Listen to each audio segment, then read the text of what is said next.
begini, Trans 7 itu dari dulu sering menyinggung persoalan amalia-amalia Nahdlatul Ulama itu. Semua bahwa kita tuh ada efisiensi anggaran TKD, transfer keuangan daerah, tahun 2026 itu hilang 344 miliar, tidak ditransfer oleh pemerintah pusat Ke kabupaten. ya. Sudah hadir bersama kita seorang DPRD Indramayu yang backgroundnya adalah santri ya Pak. Backgroundnya santri, memiliki background santri. Akhir-akhir ini itu kan kita sempat viral bahwa berkembangnya feodalisme itu di pesantren. Udah isunya kan boykot Trans 7.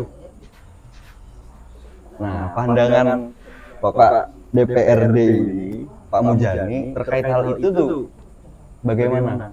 Apakah memang benar di pesantren itu diajarkan feodalisme atau malah sebaliknya? Arti dari sungkem, kemudian adab gitu. DP amplop, salaman amplop. Terus ning pondok, santri kon menggawe.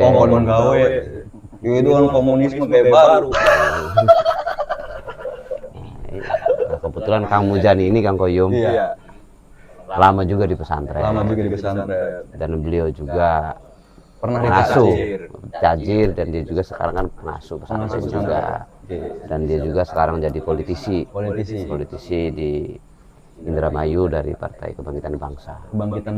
Ya, dan beliau ini memang luar biasa sebetulnya, multi talenta. Kalau kata orang Biasa di luar.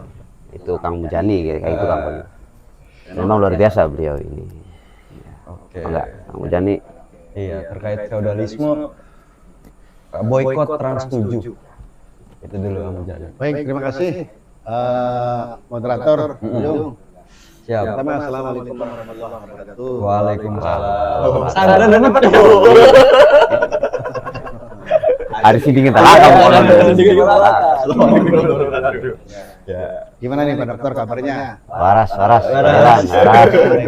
Ya, Sugibra. Iya. Pertama, saya memperkenalkan diri dulu karena barangkali masih ada yang belum kenal. Saya memang orang yang nggak dikenal. Nggak dikenal. Iya. Sehingga saya harus kenalan dulu. Saya Muhammad Jalil Nur, asli dari Singaraja. Memang saya masuk di legislatif sejak tahun 2014. 2014. Sampai sekarang alhamdulillah menjalani 3 periode. 3 periode. Ya. Dapil 1. Ya. Berkaitan dengan viralnya kasus yang terjadi di pondok pesantren Wiribolo yang di framing atau diekspos oleh media nasional karena setuju tentang paham feodalisme. Sejatinya pesantren itu adalah salah satu lembaga yang membangun dan mendidik anak Karakter. mempunyai akhlak, kemudian mempunyai agama, wawasan keagamaan yang sangat luar biasa. Nah, memang pesantren levelnya di situ. Nah, ketika anak santri dididik sekian tahun oleh siapa? Oleh kiai atau gurunya, maka secara otomatis karena didikannya memang didikan adab, akhlak, sehingga pasti banyak seluruh santri di manapun pondok pesantren di Indonesia itu akan patuh, akan nurut kepada gurunya karena ingin mendapatkan ilmu yang bermanfaat. Nah, kalau ada orang yang mengatakan bahwa feodalisme itu muncul di pondok pesantren dan berkembang di pondok pesantren, itu saya katakan salah besar. Karena memang pondok pesantren tidak mengajarkan itu. Yang namanya feodalisme itu kan istilah perbudakan antara tuan dengan budak. Ya, Dengan majikan. dengan budaknya. Itu kan istilah paham feodalisme. Nah, di pesantren itu bukan seperti itu.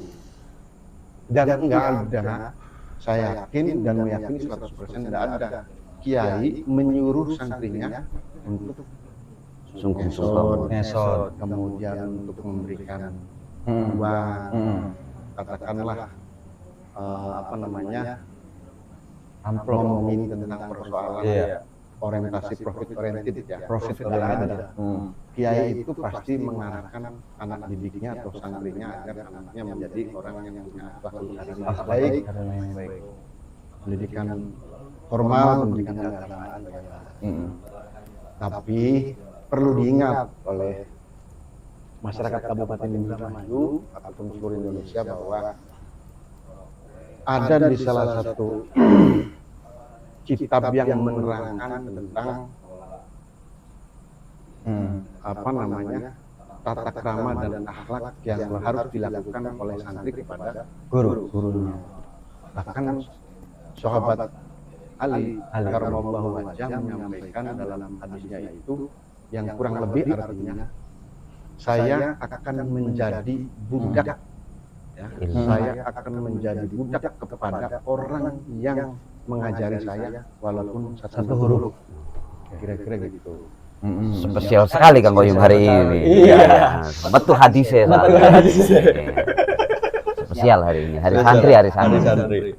Walaupun itu memang Sayyidina Ali itu kan salah satu orang yang paling mulia.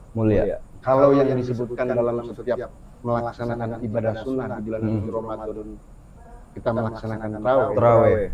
Al-Khalifatul Ula Abi Bakrin pertama, radhiyallahu anhu, kata-kata begitu. Tapi ketika di Sayyidina Ali pasti berbeda. Kata-katanya karamallahu wajah. Kenapa beliau menyampaikan karamallahu wajah? Atau dalam hadis menyampaikan ke beliau karamallahu wajah? Karena sepanjang hidupnya beliau tidak pernah memandang aurat dirinya. Sehingga wajahnya termasuk orang yang paling mulia karena belum pernah melihat aurat dalam tubuhnya.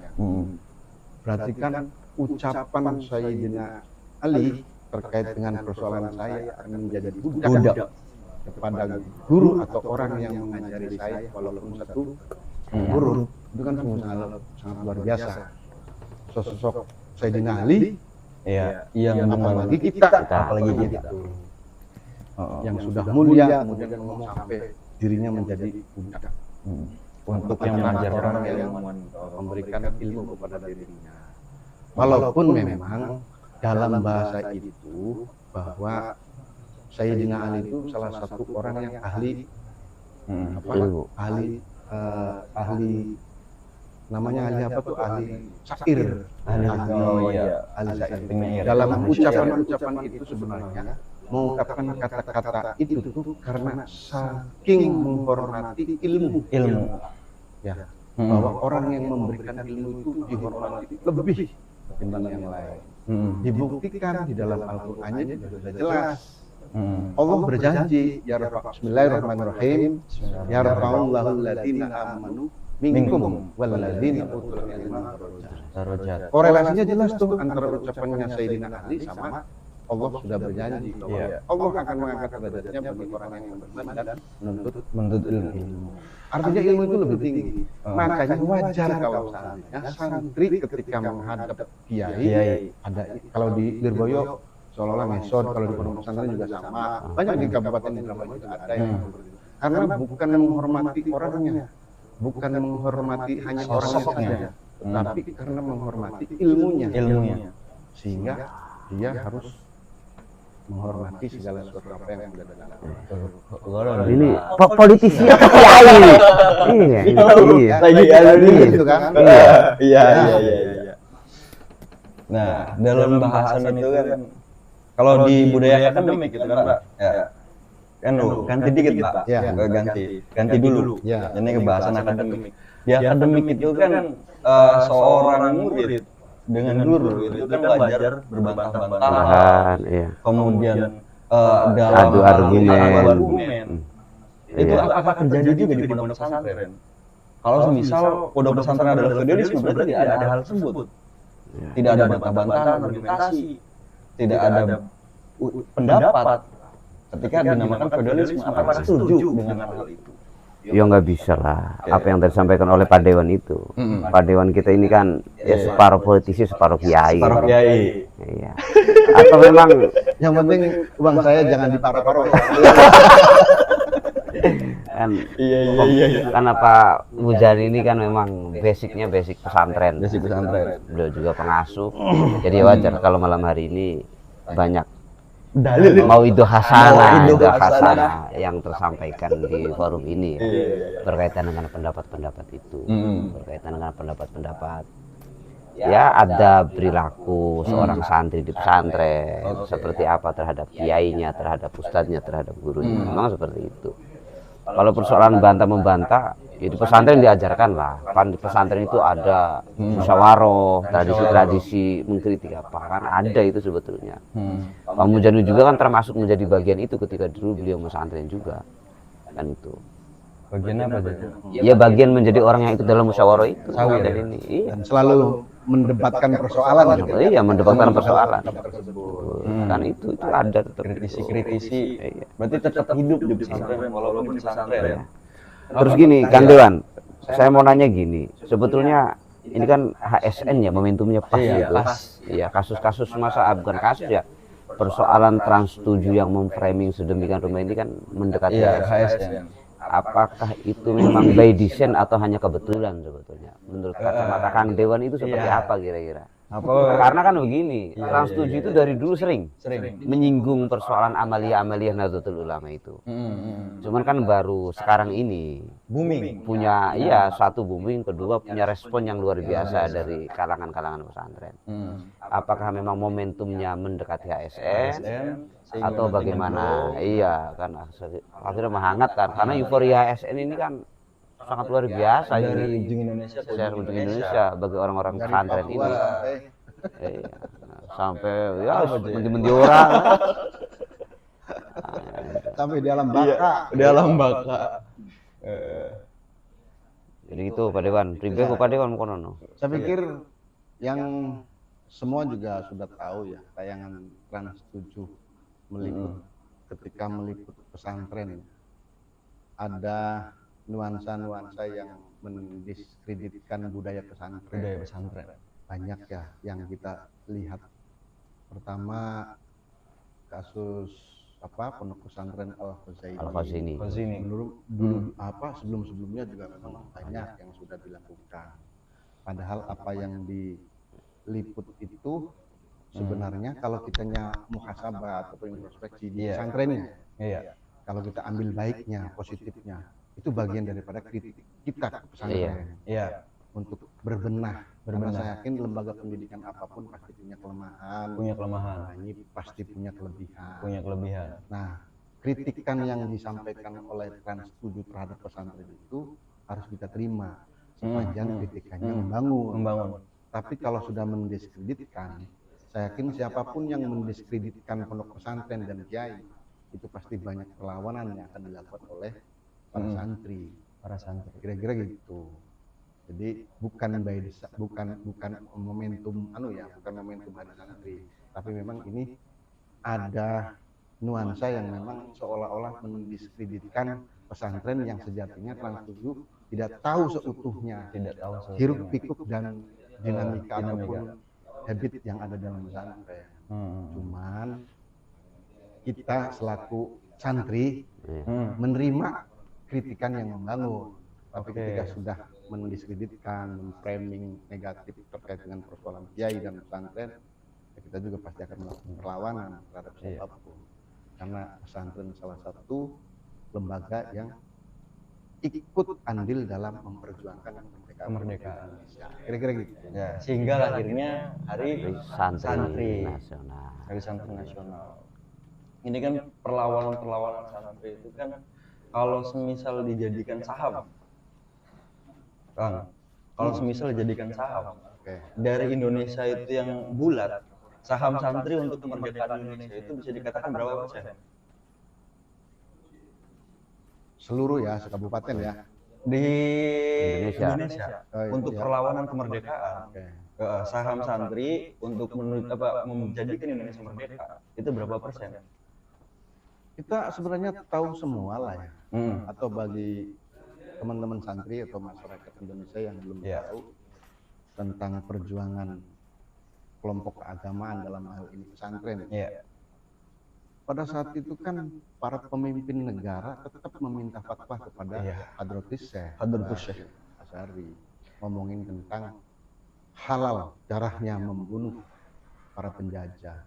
Artinya di situ sudah jelas saham besar yang dilakukan oleh kelompok keagamaan. Jadi tidak bisa negara menafikan perjuangan pesantren Indonesia. Makanya wajar ketika pada zaman Kiai Haji Said Akil Siroj, pada saat itu presidennya adalah Pak Jokowi, meminta bahwa Hari Santri harus dijadikan salah satu momentum Hari Nasional. Karena memang perjuangannya tidak bisa dinafikan. Dan sudah jelas pada saat resolusi jihad yang dilakukan oleh Mbah Hasyim Asy'ari, kemudian diikuti oleh para tokoh-tokoh nasional dan menjadi pergerakan bersama seluruh Indonesia untuk melakukan perlawanan terhadap penjajah merdeka. Kira-kira gitu. Kalau semisal gini, kita itu kan kalau katanya Bung Karno, yang harus kita lawan itu satu penjajahan manusia atas manusia, negara atas negara, kemudian yang terakhir itu feodalisme.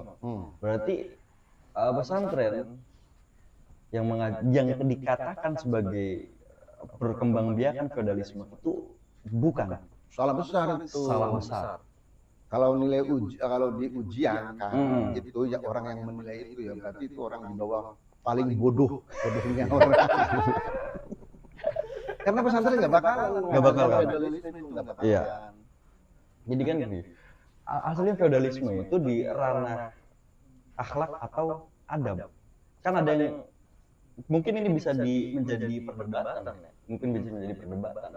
Karena memang ada yang mengatakan, oh ini kalau tunduk itu kan adab, kayak anak kan adab. Tapi kalau secara akhlak kan beda lagi, moral, lebih ke arah moral.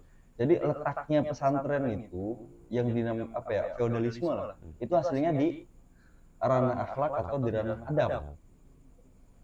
Konsep pemahaman feodalisme kita dulu. Iya, oke. Feodalisme itu kan perbudakan antara tuan dengan budaknya. Jadi kalau budak diperintah oleh tuannya, maka wajib mengikuti. Iya. Karena sudah kemerdekaannya ada di tangan tuannya. Oke, iya. Kira-kira gitu. Nah, di pesantren manapun nggak ada merintah santri, kiai atau ulama di pondok pesantren manapun. Nggak ada merintah santrinya untuk ngesot. Nggak ada kiai minta-minta uang kepada santrinya. Saking pengen mendapatkan ilmu yang bermanfaat, kemudian keberkahan, maka caranya dengan cara menunduk, saking takdimannya terhadap guru dan ilmunya. Tapi kiainya nggak merintah. Padahal itu santrinya langsung salaman juga pasti diterima. Oke. Kira-kira gitu. Tapi gini juga, di Indonesia sendiri kan untuk masalah budaya ini kan sangat kompleks ya, apalagi budaya Jawa. Itu harus penghormatannya juga lain budaya Jawa itu. Terus juga yang dikatakan menarik juga yang dikatakan oleh Pak Agus Nyoto. Ya, yang bahwa kiai itu juga merangkap sebagai, kalau zaman dulu katanya kiai itu adalah keturunan raja juga. Jadi wajar saja karena keturunan raja, satu dihormati karena nasabnya ya. Yang kedua karena ilmunya. Ya. Walaupun saat ini kan banyak kiai-kiai yang memang tidak ada nasab keturunan raja, tapi karena kealimannya kiai. Memang seperti itu. Nah, terus gini, Kang Dewan, ini momentum Hari Santri juga nyambung nih Kang Boyong ya. Katanya, saya juga kan belum tahu persis ya, saya juga belum tahu redaksinya dan isinya juga kan. Kalau katanya ya,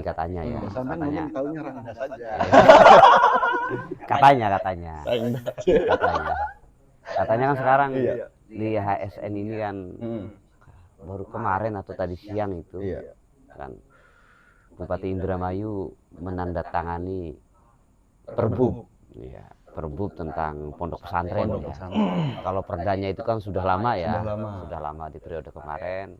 Sekarang baru ditandatangani perbupnya di lokasi yang baru ini kan gitu. Nah, itu kira-kira karena saya belum dapat nih isinya, jadi nggak bisa baca lah ya, karena baru ditandatanganin. Ya, itu kan menjadi bagi sebagian kalangan pesantren ya, atau pengasuh-pengasuh ataupun para kiai-kiai atau para ustadz-ustadz itu menyambut dengan sangat sukacita sekali, kan sangat sukacita sekali adanya Perbup itu. Sebetulnya bagi Kang Dewan, saya pikir yang dari fraksi Partai Kebangkitan Bangsa ini kan, saya meyakini betul bahwa menjadi inisiator. Kalau dulu membidani ya, lahirnya perda tentang pesantren, kemudian baru sekarang lahir perbubnya tentang pesantren di HSN ini. Kira-kira dampak positifnya untuk kalangan pesantren itu apa sebetulnya? Kok begitu ditunggu-tunggu gitu, begitu kayaknya ketika ditantang sangat euforia sekali gitu. Dampaknya, artinya dampak ini kan ada negatif, ada positif, iya. Tapi kalau ada euforia, kemungkinan positif kan, kemungkinan positifnya ketimbang negatifnya. Sebetulnya apa gitu? Kan gini Kang Dewan, dulu juga kan saya nggak mau kemudian bahwa dampak positif ini ada syarat-syaratnya lagi, kan begitu ya, iya kan begitu kan. Mohon maaf nih Kang Dewan, kan mohon maaf kan gini, ada dulu itu kan ya gaji guru madrasah saja kan itu pencairannya juga harus persyaratannya ini itu malah kasihan besarnya nggak seberapa kan begitu ya, kok dituntut dengan persyaratan yang sangat luar biasa kan begitu. Iya ribet, apalagi bisa ada intensif. Apalagi yang saya agak kesel juga nih Kang Koyum, itu biasanya reward atau honornya saya itu menjelang momentum politik gitu kan. Dan momen politik pun ya nggak. Iya kan begitu kadang-kadang ini menjadi tekanan itu. Ini mana coba Kang Dewan lah, karena Kang Dewan ini kan selain jadi politisi, ya jadi kiai juga kan pasukan itu sebetulnya. Gimana Kang Dewan? Ya, saya mencoba untuk menjawab masyarakat Indramayu dan seluruh Indonesia, khususnya golongan santri, barangkali ada yang belum tahu. Dalam sistem pemerintahan kita ini kan macam sistem sistem hukum ya. Hierarki hukumnya kan undang-undang, kemudian ada PP, DPR, sampai yang paling terendah itu Perda. Nah, teman-teman seluruh para santri dan pondok pesantren tahu undang-undang tentang pesantren itu dibuat tahun 2019, nomor 9 tahun 2019. Undang-undangnya sudah ada tuh sejak itu.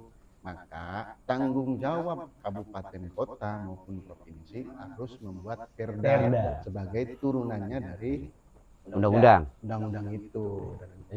Sehingga kalau perda di setiap provinsi dan setiap kabupaten ada, maka ini insya Allah akan berdampak positif terhadap kemajuan pondok pesantren. Karena pemerintah kabupaten juga nggak bakalan takut untuk menganggarkan anggaran ke pesantren payung hukumnya sudah ada. Nah, kemudian di perda provinsi sudah ada perda pesantren. Kemudian kita di kabupaten sudah ada perda kabupaten tentang pesantren di Kabupaten Indramayu khususnya. Itu nomor 2 tahun 2022. Yang menginisiatif siapa yang inisiator itu? Saya coba sampaikan ya. Ini barangkali. Ya apa rada sombong nggak apa? Saya meluruskan. Pada saat itu, karena saya selaku ketua fraksi Partai Kebangkitan Bangsa. Sekarang masih fraksi nggak sekarang? Masih ketua fraksi. Alhamdulillah Pak.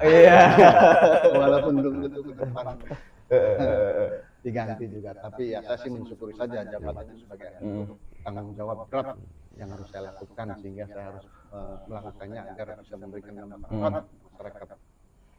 Jadi pada saat itu saya sering silaturahmi ke pondok pesantren dan sering berkomunikasi dengan pengurus cabang Nahdlatul Ulama. Hampir mayoritas keluh kesah para pesantren, terutama para kiainya, menyampaikan ke kita selaku legislatif, coba tolong perhatikan kondisi pesantren.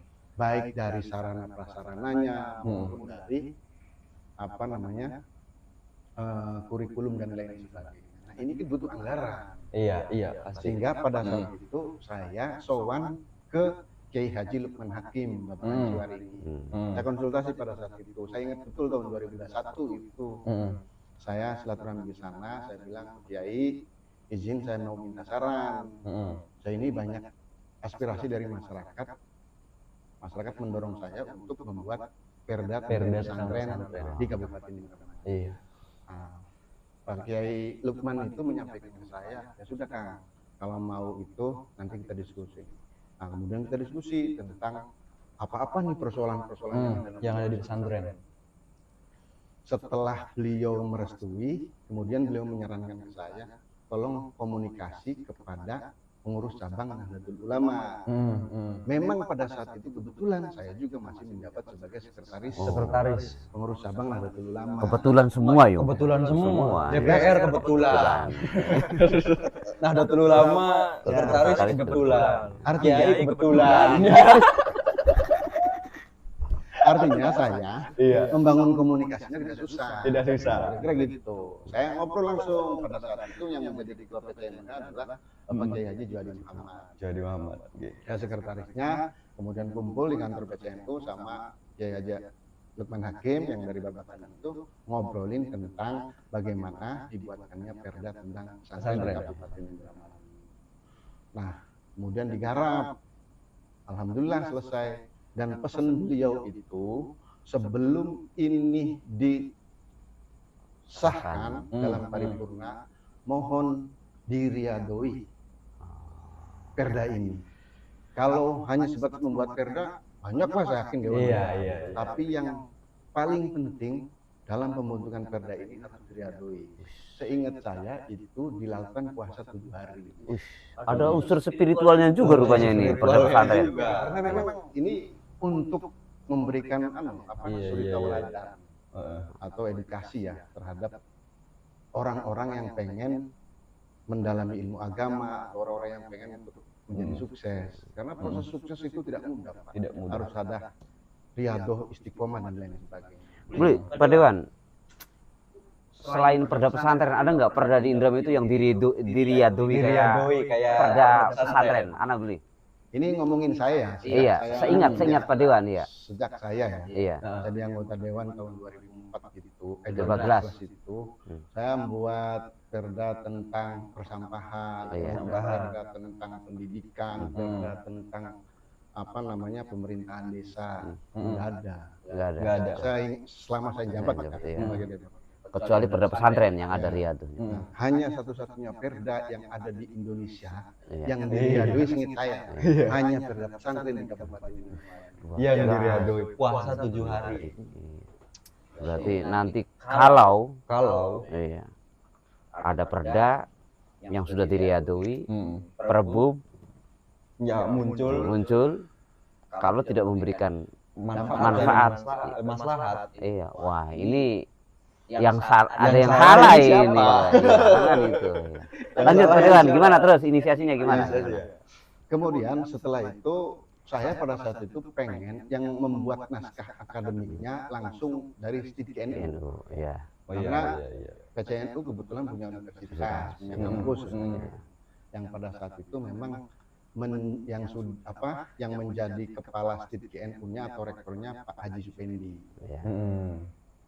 Nah, saya tawarin, beliau ikut membahas juga kemudian. Jadi pelopor atau inisiator pembuatan perda itu pertama Kiai Haji Juhadi Muhammad, kemudian Kiai Haji Lukman Hakim, kemudian saya sendiri, kemudian ya ikut andil lah Pak Supendi Zami'an dalam pembuatan itu. Nah, pembuatan perda pesantren ini kan menurut saya sangat susah, Pak. Kenapa susah? Karena pada saat itu PKB kursinya cuma 7. Pantas puasa 7 hari. Harus lobby-lobby terhadap fraksi-fraksi lain. Emang fraksi lain nggak menyetujui, Pak Dewan? Harus ada lobby-lobby dulu dalam pembuatan ini. Tetap. Ketika inisiatornya dari fraksi PKB. Partai. Oh, kalau dari partai harus ada lebih dulu. Sekalipun itu maslahat ya. Iya. Ya karena belum tentu menurut kita masalah, menurut orang lain belum tentu masalah kan gitu. Makanya belum. Pada saat itu ketua PDI Perjuangan fraksinya Haji Rohman. Iya. Kemudian dari Golkarnya Pak Haji Muhaimin. Oh, Muhaimin ya salam Iya. itu. Santri tuh Muhaimin ya salam itu ya. Kemudian yang dari PKS-nya Pak Haji Ruslan Wah, merah putihnya. Iya. Kemudian yang anunya PASA dari Demokrat. Ya. Hmm. Gerindranya Ali Akbar. Itu Gerindranya Iis. Saya lobby itu pada saat itu. Agar menyetujui usulan perda ini. Iya. Karena kalau tidak disetujui, maka perda ini tidak akan terjadi. Berarti yang berjuang perda itu memang murni Partai Kebangkitan Bangsa itu. Insya Allah murni dari Partai Kebangkitan Bangsa. Mohon maaf ya, fraksi-fraksi lain. Iya. Sekarang ditanya Iya. sama Pak. Iya. Ya kan ya harus ya. Harus ada. Biar tidak ada dusta di antara kita Bang Boyom. Kalau Iya. partai kan Kebangkitan Bangsa. Bangsa, Kalau iya. sosok Iya, Kang Mujani. Itu. Nah, harus disebut. itu Iya, harus. apa namanya? Tidak hanya sampai di situ. Hmm. Saya skenariokan. Hmm. Setelah dianggap mungkin pada saat itu sedikit NU-nya mungkin punya banyak kesibukan ya. Iya. Akhirnya sedikit NU ya sudahlah. Sayanya banyak kesibukan dan lain sebagainya sehingga saya tidak bisa Menyelesaikan sampai tuntas, iya. Maka saya ambil alih. Kemudian saya perintahkan anggota saya pada saat itu, bukan anggota, teman saya. Iya. Teman. Ya namanya Imron Rosadi. Oh, Kang Imong. Ya, Imong. Iya, yang dapil 4 itu ya, iya. Saya bilang, Kang Imong, coba sampean komunikasi dengan perguruan tinggi lain karena ini draft perdanya sudah ada. Ini sudah kita riadoi beserta para kiai. Insyaallah. Kemudian langsung Pak Imong itu komunikasi dengan IAIN Syekh Nurjati. Yang sekarang jadi Win itu. Yang ya. Win Cyber. Iya. Kemudian alhamdulillah tuh diselesaikan oleh IAIN Syekh Nurjati. Nurjati. Naskah akademiknya. Yang dikomandoi oleh yang siapa tuh ya? Saya lupa Pak siapa. Yang pernah jadi di Islamic Cirebon dulu. Kang Yani, Kang Ahmad Yani. Itu yang sebagai pelopor dari IAIN Syekh Nurjatinya. Yang mengkomunikasikan dan menyelesaikannya teman saya, saudara Imong sama IAIN Syekh Nurjati untuk menyempurnakan. Kemudian sempurna lagi itu. Nah setelah sempurna, saya olah lagi bahwa di pansusnya harus dari PKB lagi. Di pansusnya. Dalam proses pembahasan perda tersebut dari fraksi-fraksi lain, kan kalau pansus itu kan usulan dari fraksi-fraksi lain. Iya. Tidak hanya PKB, ada PDI, ada Golkar, ada segala macam. Tapi saya sudah menyenariokan karena saya pada saat itu lobby kepada Golkar karena pada saat itu yang banyak Golkar. Saya ngomong sama ketua fraksi Golkarnya, tolong yang menjadi ketua pansusnya karena ini concernnya PKB. Saya bilang sudah Bapak Haji Dalam yang jadi ketua pansus pembuatan perda pesantren nomor 2 tahun 2022 itu adalah ketuanya Kang Dalam. Dan diketuk palulah di tahun 22. Isi dan pesan atau perintah dari perda tersebut Apa garis besarnya itu? Iya, garis besarnya gimana? pertama Iya. fasilitasi Oke. fasilitasi pesantren, perintah perdanya Apa yang difasilitasi? agar pemerintah Kabupaten Indramayu memfasilitasi pertama pembangunan sarana prasarana pesantren yang ada di Kabupaten Indramayu, kemudian SDM-nya harus difasilitasi oleh pemerintah Kabupaten Indramayu dengan memunculkan anggaran. Itu yang pertama. Perintah dari perdanya. Iya. Oh, itu perda menyebutkan. Iya, jelas menyebutkan itu. Yang kedua, ini perintah dari perda tersebut bahwa pemerintah Kabupaten Indramayu wajib membuat big data. Seluruh pondok pesantren yang ada di Indramayu. Dan santrinya juga. Iya, semuanya. Itu wajib tuh, karena perintah perda. Pemerintah Kabupaten Indramayu itu wajib membuat big data pesantren di Kabupaten Indramayu itu ada berapa, kekurangannya, hukumnya seperti apa, Santri ada berapa? Sehingga Sing cangkrangan pira. pakai sendiri. Iya benar. Kan kelas-kelasnya Pak Jam-Jamil waktu di pesantren buduk. Banyak penyakitnya ini, cangkrang buduk. Cangkrang buduk. Carban. Terus. Karena pesantren itu perda itu kan harus punya turunan. Punya turunan. Untuk membreakdown apa yang dituangkan dalam perda tersebut, yaitu Perbu. Setiap kali sejak tahun 2022, mohon maaf ya, saya zamannya ibunya, saya harus nyampaikan. Iya, nggak apa, iya, betul. Biar tahu lah orang tidak tahu. Menyampaikan dalam pandangan umum fraksi setiap kali kita melaksanakan reses, karena memang bukan usulan dari kita saja, itu tuh usulan dari memang kelompok pesantren dan masyarakat Indramayu. Mohon segera dibuat perbubnya, Kita tulis dalam pandangan umum fraksi di setiap paripurna itu meminta kepada pemerintah Kabupaten Indramayu untuk segera membuat Perbub tentang pesantren itu. Iya. Karena itu sudah menjadi kewenangannya Bupati. eksekutif, bukan kita. Bukan kita mendorong terus. Dan alhamdulillah di momen Hari Santri tahun 2025 ini bahwa Bupati Pak Luki Hakim merespon dengan baik. Lah, Kang, mungkin ki warga temen waktu ya. Iya. Terlalu 2022 ke 2025 terus ganti bupati nembe disahkan. Mungkin ki pribe gini, Kang. Bisa terjadi seperti ini apa masalahnya? Kok artinya ya kelasnya undang-undang saja itu kan peraturan presiden juga cepet gitu. Bahkan bisa kita terlaksana. menjadi urgen Iya. karena bahasanya fasilitas pesantren. Keren. Kan itu. Kok pada jarban kamu. Iya. Jadi kayak orang bunga. Lalawora aja, lalawora. Jare wong kepolo ta lalawora. Pribe, Kang? Ada persoalan apa sebetulnya? Iya, yang menjadikan Terlalu lama gitu. Kan itu. Gini Pak, host ini Iya. katakanlah saya asumsikan bahwa disiplin ilmunya tentang IT. Iya. Suruh buat Iya. regulasi tentang pesantren, paham tidak? orang pernah Kan mondok dia sih. paham. Iya. Kan gitu. Pak Dokter ini ilmunya tentang awal saksiyah, ilmu Iya. perdata. Ngomongin tentang persoalan pesantren mungkin Agak nyambung.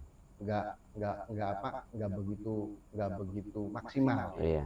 Juga butuh ada kajian-kajian yang komprehensif. Karena di situ ketika membuat perbuk juga harus ada public hearing Iya. dengan hearing. stakeholder Iya. pesantren.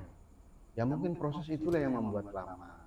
Saya nggak seudon ya bahwa nggak mau bupati ataupun nggak peduli apa segala macam. Tapi mungkin itu proses itu. Tapi kayak beli mungkin politisi orang Sudan kan.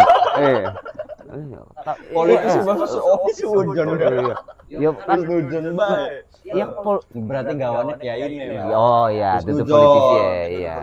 Kan nggak mungkin politisi orang dia seudon. Karena empane politisi gitu seudon masalah. Mung karena kiai ya, jadi kiai ini sih betul. Iya, dari kiai ini sih. Oke. Kira-kira gitu. Dan tinggal kita nikmati saja nanti ke depan setelah perbu ini ditandatangani goodwill-nya pemerintah hari ini, apakah memang akan ada perhatian terhadap pesantren. Tapi saya yakin kalau payung hukumnya sudah dibuat, sudah menjadi perintah dan harus dilaksanakan oleh pemerintah Kabupaten Indramayu. Kita berharap saja dampak positif terhadap pesantren Kabupaten Indramayu ini secara kualitas bangunan, secara kualitas kurikulum dan kesejahteraannya juga mudah-mudahan bisa terselesaikan. Yang hari ini cerita-cerita pesantren tidak terperhatikan dan lain-lain. Mudah-mudahan saja, dan saya yakin Pak Luki Hakim sebagai Bupati Kabupaten Indramayu akan menganggarkan untuk pesantren. Kok kayak optimis banget ya? Optimis. Harus Pak, sukses itu harus optimis. Enggak, soalnya kan gini Kang Koyum. Soalnya kan gini. Apakah ini karena pendatang kita ini, narasumber kita hari ini dari partai inisiator ya kan, sehingga kemudian dianggap baik-baik terus kan begitu ya? Loh, sehingga harus baik terus kan itu kan nggak boleh seperti itu. Makanya kita juga harus tanya kan gitu. Kendalanya seperti apa kan begitu. Artinya gini Pak Dewan. Kan kita lihat yang sudah-sudah saja ya. Iya, yang sudah-sudah saja. Jangan sampai kita nggak mau lah kayak gitu. Ketika anggaran ada mau dikeluarkannya juga ada persyaratan. Kalau persyaratan administratif mungkin oke lah. Kan takutnya kayak begitu. Berbau-bau politis lagi. ya janganlah ini untuk pesantren kan gitu. Pesantren nggak usah dipolitisasi gitu hal-hal begitu tuh. Apalagi tadi berkaitan dengan sarana dan prasarana, fasilitas pesantren, untuk misal honor, kesejahteraan ya, kesejahteraan guru ustadznya yang memang ya kan beda guru sama ustadz. Ustadz itu kan kalau ngajar di pondok, aduh bahasanya bukan ngajar, ngabdi iya. kan Ya beda. Tapi ya tetep aja Kang Koy mengabdi ke zaman akhir tak kudu. Lah kan aku tuh anak bisaro tetep aja. Bisa roe kudu pas. Kudu pas karena kan kanggo jaga ikhlas kudu anak bisaro ya Kang Koy. Tetep aja zaman kita. Ini Pun gara-gara host sama pendamping narasumber saya ini sudon ya. Saya nyalain rokok nggak nyala-nyala ya. Jadi sambil Iya. santai. iya artinya kan Kang. Artinya kan iki. Kan ya ini mudah-mudahan ya kan kalau orang harapan itu kan pasti yang baik-baik saja ya, yang baik-baik saja.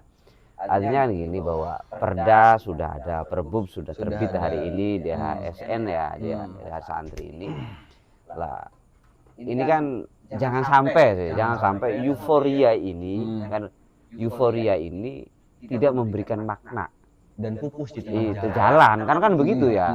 Oh, begitu. Jangan sampai lah begitu harapannya. Kalau kata Kang Dewan bahwa Pak Luki ini punya optimisme, bisa tadi misal yang lain-lain untuk dunia pesantren. Lah, apakah ini kemudian tidak memunculkan kecemburuan gitu? Cemburuan. Kan pasti kan, karena kan lembaga pendidikan di Indramayu itu kan tidak hanya pesantren kan begitu kan. Banyak lembaga-lembaga non formal juga kan gitu. Itu tidak memunculkan kecemburuan juga di yang lain gitu Kang Dewan. Kalau bahasanya dulu ada lembaga itu dibagi dua. Bukan kalau misalkan yang umum kan Iya, formal dan non formal. formal iya. Kalau yang agak ekstrim itu Islam dan non Islam. Islam iya. Nah iya, nah kan itu.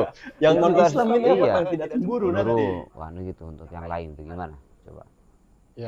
Ya pertama sih saya mohon maaf ya Iya. terkait apa namanya perda yang sudah kita buat ini. Tapi memang dalam konsep awal sih memang itu kita ambil judul perdanya itu penyelenggaraan pendidikan kelompok agamaan. Oh, umum berarti ya, umum. Itu awalnya ya. Iya, umum Kita itu. buat Kelompok iya, umum. Kalau kelompok agamaan itu kan ada Islam, Ada Islam, ada paling Kristen, nggak iya. terakomodir semua. Wah, iya ya umum. Cuman melihat undang-undang di atasnya namanya Pesantren. pesantren, sehingga kita tidak bisa keluar. Oh, cantolan hukum ke Oke. atasnya. Sehingga tidak bisa keluar dari situ. Ya tapi saya pikir untuk memberikan perhatian kepada kelompok keagamaan yang selain Islam ya. Toleran sekali. Itu ada di Permendagri 39 tahun 2011, tahun 2019 ada Permendagri Ada itu. yang menyatakan bahwa hibah bansos itu boleh diberikan kepada kelompok atau yayasan yang dibuat oleh kelompok masyarakat. Oh. Itu di Permendagrinya ada. Oh, berarti ke situ larinya nanti Iya, larinya. Dalam perhatian anggarannya untuk kelompok keagamaan yang lain. Cuman memang hibah bansos ini Permendagri ini karena mutlak menjadi kewenangannya kepala daerah yang menjadi kewenangan Kepala daerah. masyarakatnya sehingga caranya tinggal mengusulkan melalui proposal yang masuk dalam SIPD. Kira-kira realisasinya Kang Dewan, realisasi Perbub ini, iya. Kira-kira anggaran tahun berapa ini kira-kira? Kita akan coba dorong ya Iya. di tahun 2026. Kita akan coba dorong. Berarti tahun depan, berarti tahun depan. Tapi bulan lagi. ada persoalan. Apa itu persoalannya? Biar masyarakat tahu semua, masyarakat Indramayu Iya. tahu semua bahwa kita tuh ada efisiensi anggaran TKD, transfer keuangan daerah Iya. tahun 2026 itu hilang 344 miliar tidak ditransfer oleh pemerintah pusat Ke kabupaten. ya kita mungkin perjuangan untuk memberikan anggaran terhadap pesantren mungkin Tidak maksimal. agak tidak maksimal kira-kira gitu karena ada efisiensi itu. Efisiensi. Tapi kalau melihat kepemimpinan Pak Luki ini dengan menaikkan Perbub, Oh, iya. saya pikir dan saya yakin ya beliau akan terus Iya, berjuang agar pesantren itu bisa terperhatikan dan bisa ada perhatiannya lah untuk pesantren-pesantren. Karena kepemimpinan beliau itu memang sebenarnya yang penting ada aspirasi dari masyarakat kemudian beliau akan Berarti optimis ini. PKB terus mendorong kalau untuk saya pribadi untuk dan PKB optimis. mau mendorong ini untuk anggaran tahun 2026 ini ya untuk pesantren. Imbasnya juga nanti kan kita akan kehilangan buta-butaan. Nah, nggak ya buta-butaan. Buta huruf Sing- hijaiyah iya. Indramayu. Buta huruf sama buta hijau. Iya, yang susah itu kan kita memberantas buta-buta hijaiyah itu. Buta-buta Hijaiyah. hijaiyah. Ya, Aliba itu yang susah. Ibu-ibu kan sering jamaah, iya. jamiah. Jamiah, iya. Tapi Ngaji kuping, ngaji ngaji kuping, ngaji murah bisa. Iya. Itu kan berarti kan terfasilitasi dengan adanya Fasilitasi, perda iya. dan perbuk. Dan saya hanya bisa berpesan ya, berharap Iya. kepada pemimpin seluruh Indonesia. Ya, pokoknya saya hanya berpesan saja kepada pemimpin seluruh Indonesia, baik bupati maupun gubernur yang sudah ada perda pesantrennya itu, yang harus diingat adalah bahwa pesantren itu kontribusi terhadap bangsa dan kabupaten kota serta provinsi itu sungguh sangat luar biasa. Coba saja di kelompok agama pesantren ada majelis taklim, Iya. bajunya Iya. buat sendiri, Iya. Udungnya seragam. seragamnya buat sendiri, beli sendiri, makanannya Bawa sendiri. urunan, ngereng-ngereng, nadoman, lagu-lagu begitu kuatnya tanpa ada lelah, walaupun tidak ada kesejahteraan. Tapi mereka senang. Berkumpulnya orang-orang untuk melakukan itu menciptakan perdamaian. Sehingga para kepala daerah, baik bupati maupun gubernur, ini harus wajib menurut saya perhatiannya terhadap kelompok agama. Karena kelompok agama itu pemersatu bangsa. Iya. Ya memang tidak terstruktur ya, tidak struktur. Tapi Ya. imbasnya itu selalu ada. Imbasnya memang kita rasakan ya. Nah, dampak negatifnya apa? Ada nggak kira-kira dampak negatifnya Kang Dewan yang dengan Perbu muncul ini? Kalau ciptaan manusia, produk ciptaan manusia pasti ada ya. Iya. Apa namanya, positif dan negatif. Negatif, iya. Mungkin saja ada kecemburuan dari kelompok lain Iya. yang notabene belum memahami tentang sistem pendidikan di pesantren. Iya. Kan mungkin. Nah, mohon maaf nih Kang Dewan, agak sensitif nih ya, agak sensitif. Ini misal ya. Iya. Misal nanti dalam penganggaran itu di anggaran itu berbasis perimbangan nggak? Artinya berbasis perimbangan gini. Di Indramayu itu katakan ada 500 pesantren. Iya. Kan begitu. Iya. Ya kan 500 pesantren. Kemudian dengan anggaran sekian. Nah, itu tuh kira-kira ada nggak prioritas untuk pesantren ini, prioritas atau memang nanti punya kesempatan yang sama gitu. Disetarakan gitu. Artinya atau memang berbasis santri gitu. Yang santrinya banyak nanti dapatnya lebih gitu kan. Kan saya nggak mau karena kan banyak fenomena hari ini tuh ya wong gawe pondok ku modalnya plang kadang-kadang. Iya. Jadi pelange anak, santri laka, bangunannya laka. Iya. Kan begitu. Ada yang memang fenomena ya, saya lihatnya kan fenomena ya. Itu ada yang ada bangunannya, ada santrinya tapi ijobnya nggak ada, pelangnya nggak ada. Kan begitu. Nah, nanti terus juga kan misal kayak para asatid ya, ustadz-ustadz yang ngajar, pasti mereka juga dapat kesejahteraan dari sana. Itu kira-kira mekanismenya seperti apa? Kalau yang sudah berjalan DTA itu kan jelas Kang Dewan ya, DTA itu jelas pendataan. Nanti untuk asatid atau apa itu bagaimana kira-kira? Ya kayak gitu-gitu tuh. Kasian juga. Iya kayak kasian juga karena saya kan Pengabdian itu kadang tidak bernilai juga bikin gak ikhlas ya. iya artinya gini Kang, kan logika sederhananya ya. Orang mengabdi ikhlas itu memang karena tidak ada anggarannya. Secara normatif ya. Nah, kan sekarang perda sudah ada. Perbub sudah ada, anggaran sudah ada. Nah, ini kan antar pesantren ini saling sudon. Kan oli sih kita beli. Iya, kan oli gede kita sing santri akeh sedidik. Itu pasti akan muncul gitu. Berbeda ketika memang perda tidak ada, perbub tidak ada, anggaran tidak ada. Terus gak jelas yang penting glundung bareng. Iya bareng kan tidak ada kecemburuan itu Bang Dewan. Ya, itu bagaimana begitu kira mengatasi hal-hal semacam itu tuh. Saya yakin begini, ngomongin tentang regulasi itu nggak ada istilah apa pengkhususan. Oh, Nggak oke. ada pengkhususan salah satu pondok pesantren. Pesantren, ya. Regulasi itu semuanya di mata hukum Sama. sama. Nah, Ya pesantren kecil, pesantren besar. besar, atau pesantren pesantren yang sedang ataupun yang nggak ada iya. santrinya. Cuma ada pelangnya aja. Iya, di mata hukum sama. Iya. Nah, dengan hadirnya Perda ini justru ini sebenarnya membantu pemerintah ya, membantu pemerintah Kabupaten Indramayu ataupun di kabupaten kota lain kalau ada Perda ini, saya kira akan membantu apa? Membantu akan mengetahui pondok pesantren yang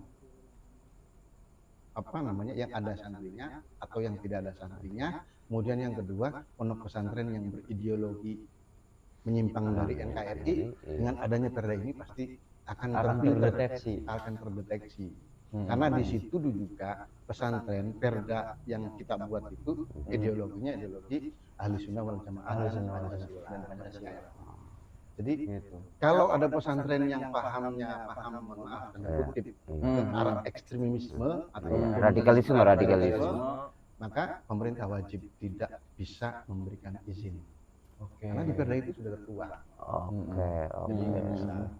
Jadi Di Indramayu ada nggak pesantren-pesantren yang berpaham radikalisme, Kang Dewan?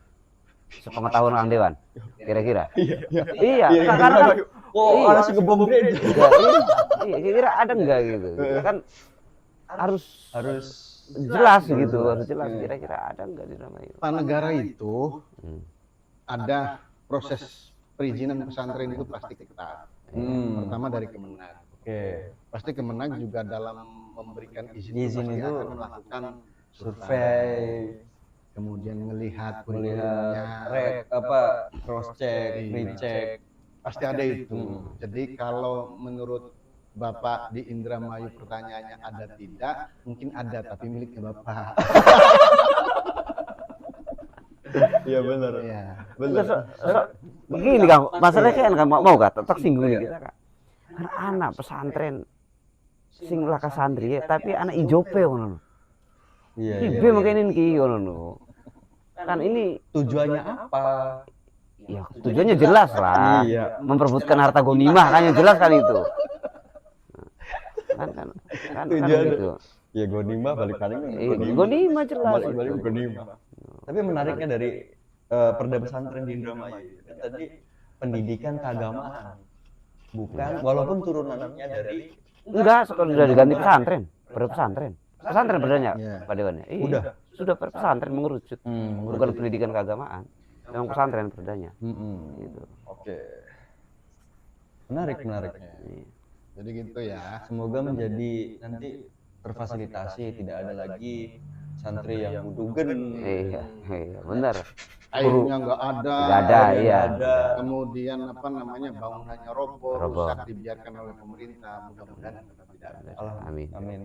Di Indramayu. Di Dan Indramayu. sehingga generasi yang akan datang punya wawasan teknologi luar biasa, wawasan keagamannya juga luar biasa, serta yang paling penting adalah Ada. akhlaknya luar biasa.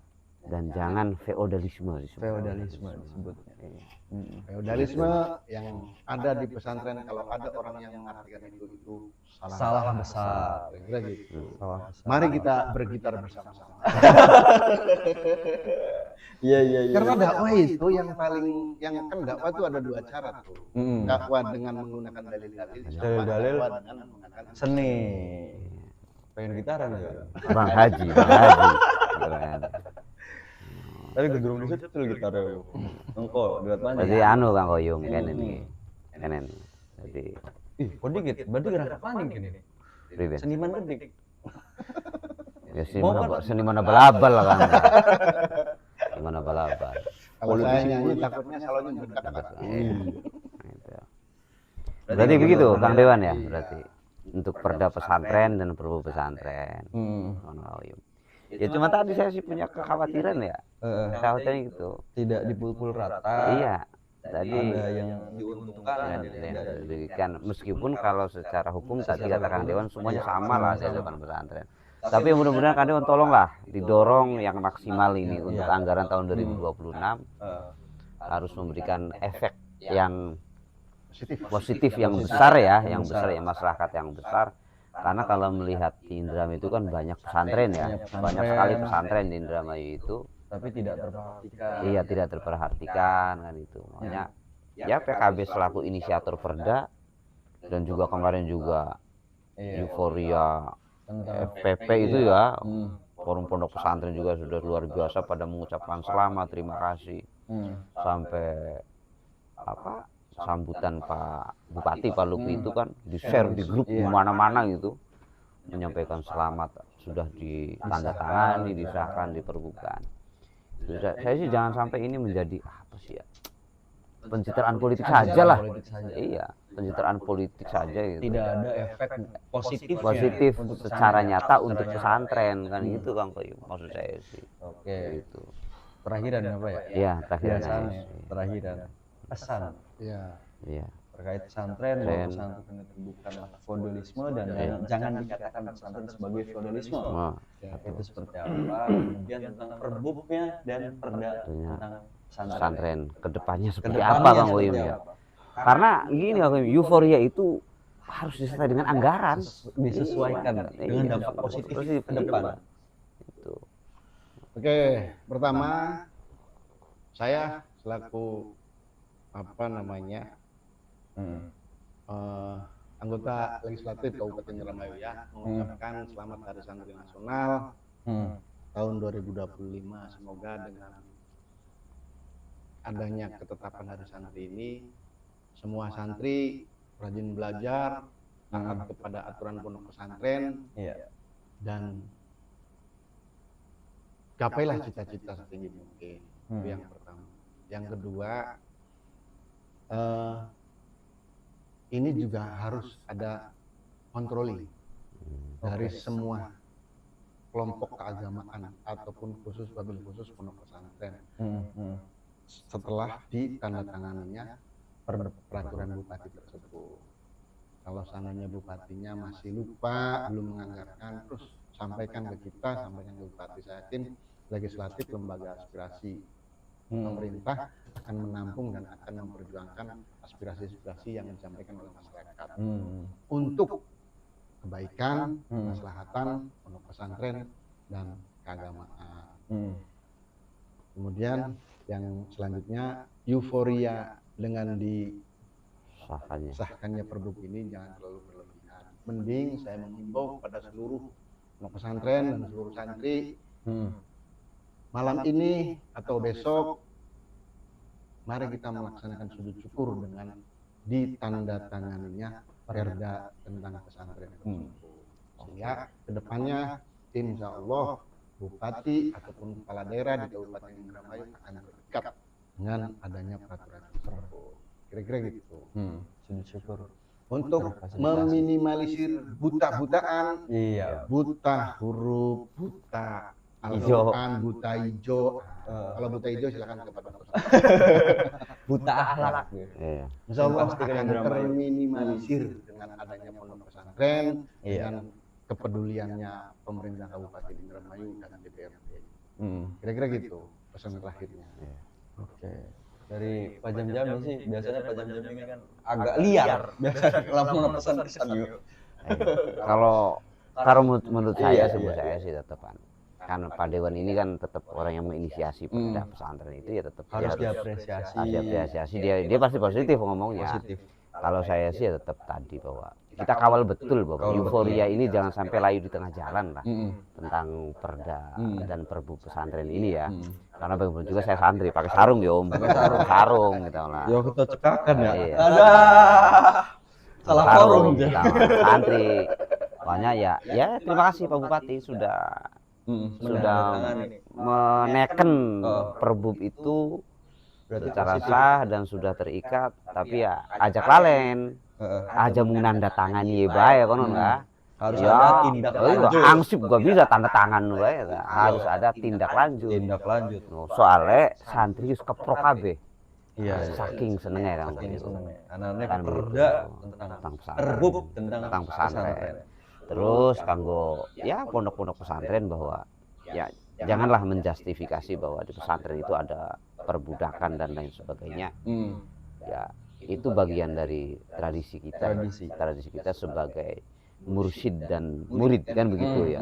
Karena di pesantren itu berbeda dengan sekolah. Iya. Kalau sekolah itu murni taklim. Murni taklim. Murni taklim, murni ya saya guru ngajar sudah. Kalau di pesantren itu enggak. Tidak. Iya. Jadi selain ngajar, mereka juga ada transfer batin. Ada ikatan batin. Maka dari itu sebagai bentuk apresiasi terhadap kiai, penghormatan terhadap kiai, ya wajar saja ketika santri itu takzim menghormati gurunya dengan melakukan seperti itu. Karena tidak hanya zahirnya saja, Tapi batinnya juga itu dijaga sama kiai. Itu yang perlu diingat.